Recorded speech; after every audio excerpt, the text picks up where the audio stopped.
Seja muito bem-vindo a mais um episódio dessa série, onde estamos lendo o livro O Verdadeiro Evangelho. Fica conosco até o final da série e que Deus abençoe a sua vida. Capítulo 5. Deus o fez pecado por nós. A resposta para o nosso grande dilema do capítulo anterior é encontrada nessa única palavra. Propiciação. Romanos 3, verso 25, vai citá-la. Agora, além dos nomes de Deus, eu lhe afirmaria que essa é a palavra mais importante de toda a Bíblia.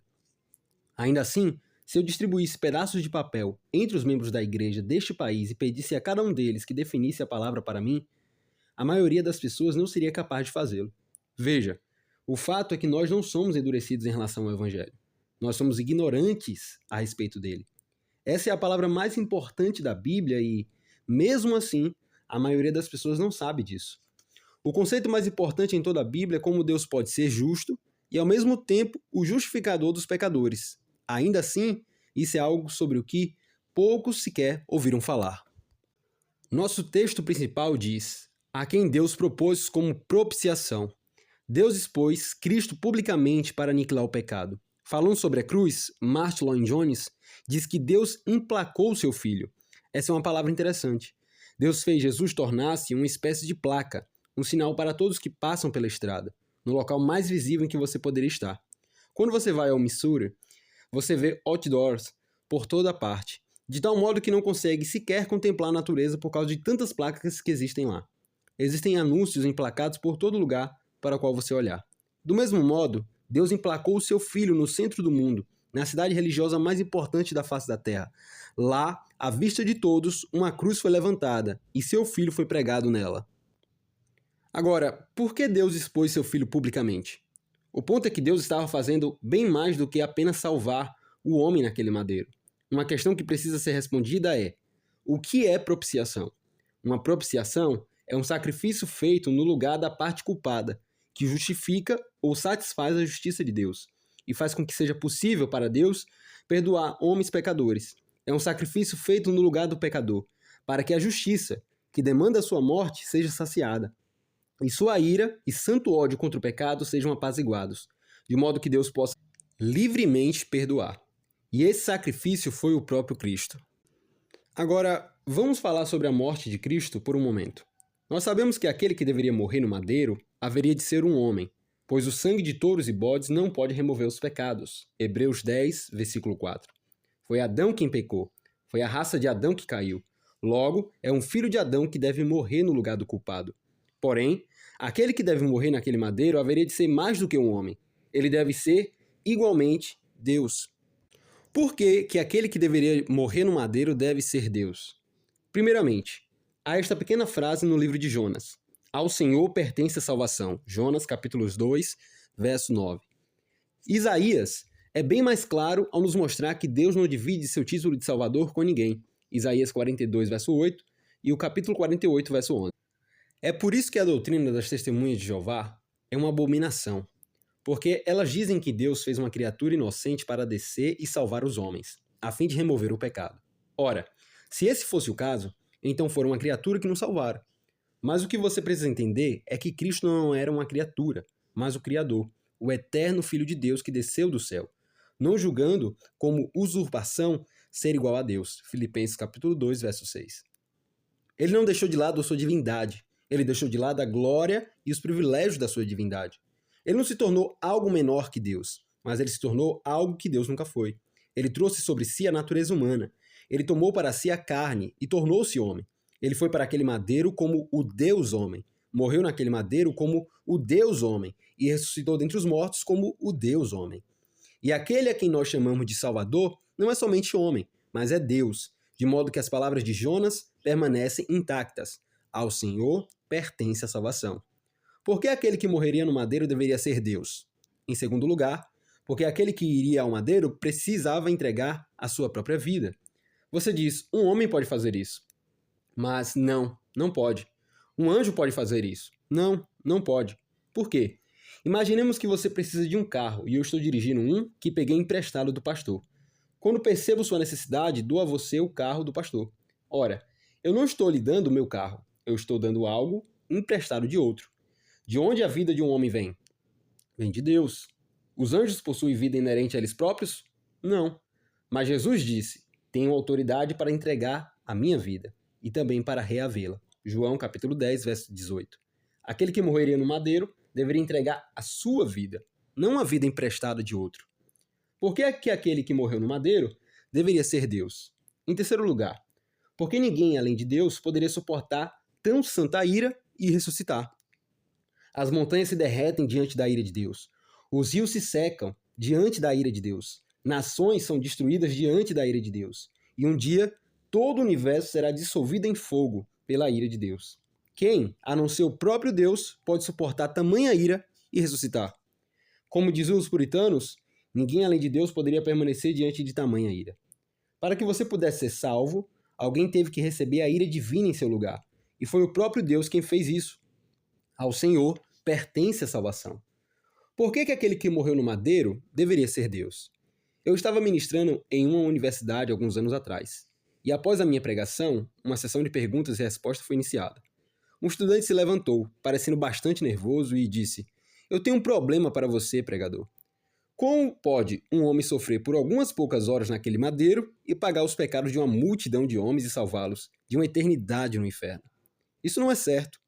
Então, silenciosamente, eu comecei a chorar. Eu disse: jovem, obrigado por fazer essa pergunta, porque a resposta é a minha favorita. Aquele homem sofreu por poucas horas no madeiro e salvou uma multidão de homens de uma eternidade no inferno, unicamente porque aquele único homem era mais digno do que todos os outros colocados juntos. Ele, sozinho, valia mais do que todos os homens juntos, e é por isso que o sofrimento dele foi suficiente para comprar todos os outros. Nós não precisávamos do sacrifício de um bom homem, nem de um rei, nem de um homem perfeito, nem de um anjo, nem de um arcanjo. Nós precisávamos do sacrifício de alguém infinitamente valioso para pagar a punição infinita que nós merecíamos, devido à nossa culpa infinita, por pecarmos contra um Deus infinitamente santo. Quando os teólogos falam sobre o perfeito sacrifício de Cristo, eles não dizem apenas que ele era sem pecado, mas eles também falam do valor infinito da vida que foi entregue como oferta. Se você pegar uma balança cósmica gigante e colocar de um lado dela tudo o que você puder achar, estrelas, galáxias, sóis, luas, planetas, montanhas e montes, traças e homens, grilos e palhaços, areia e rochas de granito, tudo que você puder encontrar em toda a criação, e colocar Jesus do outro lado, ele certamente ultrapassa todos eles. Esse é o seu valor infinito. Ele é Deus, sua dignidade não pode ser medida, nem pode ser esvaziada ou comparada. Você consegue ver a preciosidade de Cristo? Alguém que fosse um homem tinha que morrer ali. Alguém que fosse Deus tinha que morrer ali. E Cristo cumpriu essas duas exigências. Vamos observar sua morte por um momento. O texto diz: a quem Deus propôs no seu sangue como propiciação. No seu sangue. Cristo tinha que morrer. Não apenas desfalecer. Não apenas sofrer. Não apenas dormir. Ele tinha que entregar a sua vida. Ele tinha que morrer. Mas como? Eu estava na Europa há alguns anos, ensinando alguns missionários ciganos em um seminário alemão, e depois das sessões de ensino, eu fiquei cansado e fui até a biblioteca, a fim de encontrar um livro para ler. Todos eles estavam em alemão e eu não conseguia encontrar algo na minha língua. Até que finalmente achei um livro chamado A Cruz de Cristo. Não o de John Stott, mas outro do qual eu nunca tinha escutado falar antes. Então eu abri o livro e comecei a folheá-lo para ver o que o autor estava dizendo. Foi quando eu li o seguinte: quando Jesus Cristo estava naquele madeiro, Deus olhou do céu e viu o sofrimento que fora afligido sobre o seu filho, pelas mãos do romano, de modo que ele contou isso como um pagamento pelos nossos pecados. Ora, isso é uma heresia. No entanto, se você escutar a maioria das pregações atuais, isso é tudo que você sempre irá ouvir. Quando foi lançado o filme Paixão de Cristo, de Mel Gibson, um pregador famoso foi convidado para participar de um programa em certa rádio. Nesse dia, eu estava trabalhando na fazenda. Quando o programa começou, eu aumentei o volume do rádio e me sentei no caminhão ouvindo. Ele disse o seguinte: devido a toda essa controvérsia sobre a paixão de Cristo e o filme que foi lançado, eu senti que seria bom separar este tempo de ensino que tenho com vocês na rádio para explicar a vocês o verdadeiro significado da cruz. E eu pensei, louvado seja Deus. Então, ele passou meia hora falando sobre tudo que os romanos fizeram com Jesus e disse: por causa disso, nossos pecados foram pagos. Ele falou sobre espancamentos, coronhadas, chicotes, o rastejar em direção ao madeiro, o ser derrubado, os pregos, a coroa, o manto, a lança em seu lado, a sufocação e a crucificação. Ele falou sobre absolutamente tudo, mas esqueceu o principal. Eu não quero diminuir nada do sofrimento físico de Cristo, Mas o homem perdeu completamente o evangelho se apenas focar nisso. Se hoje você é salvo, você não é salvo porque os romanos pregaram Jesus em um madeiro, nem porque os judeus o chicotearam ou porque o espancaram violentamente. Se você hoje é salvo, isso se deve ao fato de que quando ele estava naquele madeiro, ele carregou os nossos pecados e o seu próprio Pai o esmagou como um sacrifício. Isaías 53, verso 10. Nós não somos salvos por aquilo que os romanos fizeram com Jesus. Nós somos salvos por aquilo que Deus fez com seu Filho. Pense nisso por um momento. Jesus está no madeiro e ele clama: Deus meu, por que me desamparaste? E eu vejo tantos pregadores dizendo: Deus Pai olhou para o seu Filho e, ao ver todas aquelas feridas e sofrimentos, ele deu as costas para Jesus, pois não aguentava mais ver aquilo. Isso não passa de uma mentira romântica. Não foi isso que Jesus disse. O próprio Jesus testificou que o Pai o havia desamparado completamente, por causa do pecado que estava imputado sobre si. Ele estava carregando o meu e o seu pecado cristão. Ele se tornou o bode expiatório. Ele se tornou o verme. Ele se tornou a serpente levantada no deserto. Veja o que o Salmo 22 diz sobre isso. Deus meu, por que me desamparaste? Por que se acham longe de mim a salvação, as palavras do meu branido? Deus meu, clamo de dia e não me responde. Também de noite, porém não tenho sossego. Contudo, tu és santo.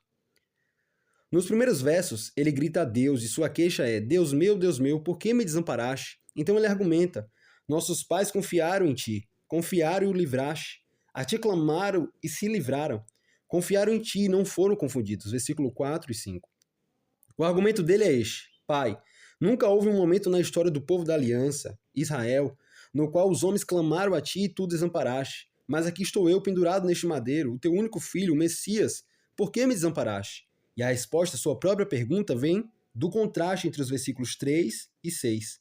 Tu és santo, mas eu sou verme. Olhe para o jardim do Getsêmani por um momento. Pai, passa de mim este cálice. Gotas de sangue, suor vindo em sua testa. Pai, passa de mim este cálice. Esses pregadores, eles dizem: Jesus não queria ir para aquela cruz romana. Isso é uma mentira. Jesus estava com medo do diabo. Isso é uma blasfêmia.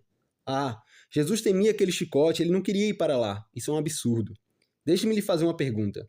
Depois da morte e ressurreição de Jesus, estima-se que 50 milhões de homens, mulheres e crianças morreram como mártires por sua profissão de fé em Cristo. Na igreja primitiva, nos tempos dos puritanos e da Reforma, muitos dos seguidores de Jesus foram crucificados. Alguns não foram apenas crucificados, mas de cabeça para baixo. Outros eram cobertos de piche e lhe ateavam fogo para iluminar as ruas de Roma. Todavia, muitos desses seguidores de Jesus, prestes a serem martirizados, cantavam hinos de alegria. Você realmente acredita que o capitão da nossa salvação está em um jardim, acovardado por causa de uma cruz, mesmo sabendo que seus discípulos foram para a mesma cruz com alegria no coração? Você pensa que o capitão da nossa salvação seja tão fraco assim? Pense, homem. Jesus não estava com medo de uma cruz, de um prego, de uma lança ou de uma coroa de espinhos. O que havia no cálice? Eu nunca vou esquecer do dia em que preguei em uma escola teologicamente reformada há muitos anos. Eu fui lá e disse: bom, vocês me chamaram aqui para pregar e aqui eu estou. E me informaram que eu iria pregar para pessoas que iam desde o jardim de infância até o ensino médio. Eu fiquei um tanto assustado. Bom, eu vou ensinar sobre a propiciação. É uma faixa etária muito larga, vocês não acham? Eles disseram: isso não vai ser um problema, Sr. Walsh. Então eu subi lá para pregar. E enquanto eu estava pregando, eu parei e disse: o que havia no cálice? O que era aquilo que fez Cristo tremer? E eu nunca vou me esquecer daquela menininha de 8 anos que ergueu a mão, levantou-se, ficou do lado da carteira e disse: Sr. Walsh, a ira de Deus estava no cálice. Sim, o ódio feroz de Deus contra tudo que é mal estava no cálice. Uma mísera cruz de madeira? Todo homem está sob a feroz e justa ira de Deus por causa da sua perversidade. E alguém tinha que beber essa ira. Jesus Cristo, naquele madeiro, suportou a culpa de seu povo e permaneceu no lugar do julgamento deles. Então, todo o ódio, toda a santidade, toda a ira, toda a justiça e todo o julgamento de Deus, com uma luz branca ofuscante, tudo aquilo veio esmagando a cabeça de seu filho unigênito. Você nunca leu que ao Senhor agradou moê-lo? Isaías 53, verso 10. Imagine, por um momento, uma represa de 10 mil quilômetros de altura e 10 mil quilômetros de largura, com você logo abaixo dessa coisa, a 1 quilômetro de distância da muralha. Então, de repente, em um único segundo, a muralha desaparece e toda aquela água desce esmagando você. Porém, milésimos de segundo antes daquela força esmagadora chegar até os seus pés, o chão se abre e engole toda a água. Assim também a ira de Deus, destinada a pessoas, foi engolida pelo sacrifício de Cristo pouco antes de nos atingir. O Filho de Deus tomou aquele cálice da mão de seu Pai e bebeu cada gota, de modo que, quando ele gritou, "Está consumado", em João capítulo 19, verso 30, ele virou o cálice e nenhuma gota caiu. Ele havia bebido tudo. Se eu fosse resumir o que Deus fala no Antigo Testamento sobre o cálice da ira, seria algo assim. Por causa da perversidade e da rebelião das nações, eu os porei diante da força da minha ira. Eu entregarei meu cálice e os farei beber, até que vacilem e morra. Mas naquele madeiro, Cristo bebeu todo o cálice. Todos nós sabemos que o povo judeu precisava constantemente cumprir vários rituais que apontavam para o sacrifício de Cristo. Um deles era o de Levítico 16, quando Arão levava 2 bodes à porta da tenda da congregação. Em um dos bodes, ele colocava a mão, transferindo simbolicamente os pecados do povo para a cabeça do animal, findando por sacrificá-lo. Em relação ao outro, o mesmo processo era feito, mas ele não era morto, e sim levado para fora dos portões do acampamento para vaguear no deserto e morrer. Levíticos 16, 22 diz: Assim, aquele bode levará sobre si todas as iniquidades deles para uma terra solitária, e o homem soltará o bode no deserto. Sobre isso, o escritor de Hebreus explica que Jesus, como bode, sofreu fora dos portões da cidade, abandonado por Deus e abandonado pelo povo, por ser o portador dos pecados. No entanto, este, que era o portador de nossos pecados, era também o triságio, que significa 3 vezes santo. Isaías descreve essa santidade em sua visão. Isaías capítulo 6, do verso 1 a 4, diz: No ano da morte do rei Uzias, eu vi o Senhor assentado em um alto e sublime trono, e as abas de suas vestes enchiam o templo. Serafins estavam por cima dele. Cada um tinha 6 asas, com 2 cobriam os rostos, com 2 voavam, e com 2 cobriam seus pés. E clamavam uns para os outros, dizendo: Santo, Santo, Santo é o Senhor dos exércitos. Toda a terra está cheia da sua glória. As bases do limiar se moveram à voz daquele que clamava, e a casa encheu-se de fumaça. Em seu evangelho, João nos diz que o Deus que Isaías viu era o Filho de Deus. Lá em João capítulo 12, verso 41. Isaías contemplou a sua glória. Os maiores arcanjos no céu nem ao menos podem olhar para ele por causa do seu amor, sua beleza, sua pureza. Os serafins, no livro de Hebreus, são chamados de labaredas de fogo. Porém, eles não queimam pelo seu próprio combustível. Eles são somente o reflexo do ardor da santidade do Filho de Deus, o reflexo da sua beleza. Mesmo sendo tão grande e glorioso, mesmo com seu manto enchendo tudo que se pode ser preenchido, mesmo com sua glória sem medida enchendo tudo na terra, no céu e até mesmo no inferno, este Deus deixou o seu trono e se tornou um homem, indo ao madeiro. Aquele que não conheceu o pecado, ele o fez pecado por nós, para que nele fôssemos feitos justiça de Deus. 2 Coríntios capítulo 5, verso 21. A lei diz: Maldito todo aquele que não permanece em todas as coisas escritas no livro da lei, para praticá-la. Gálatas capítulo 3, verso 10. Você sabe o que significa ser maldito? É algo terrível. Se você olhar por todo o Antigo Testamento, você verá que isso é algo simplesmente horrível. Você deve passar noites e noites buscando meditar na Escritura para compreender a totalidade disso. E a Bíblia nos diz que, antes de sua conversão, você estava debaixo da própria maldição de Deus. Você sabe o que significa estar debaixo da maldição de Deus? Essa é a única maneira com que consigo definir. Significa que o pecado é tão vil, o pecador é tão vil, tão doente, tão perverso, tão repugnante diante de Deus e dos céus, que a última coisa que esse pecador irá ouvir quando der o seu primeiro passo rumo ao inferno é toda a criação se prostrando e aplaudindo a Deus por ter o Senhor livrado a terra de uma praga como ele. As Escrituras ainda nos dizem: Cristo nos resgatou da maldição da lei. Ele se tornou uma maldição por nós. Cristo se tornou uma maldição, um miserável, uma coisa vil. Como alguém consegue não chorar diante de algo como isso? Se você tem um coração tão duro que você sequer consegue se emocionar com isso, então chore pelo seu coração duro, para que Deus toque em você.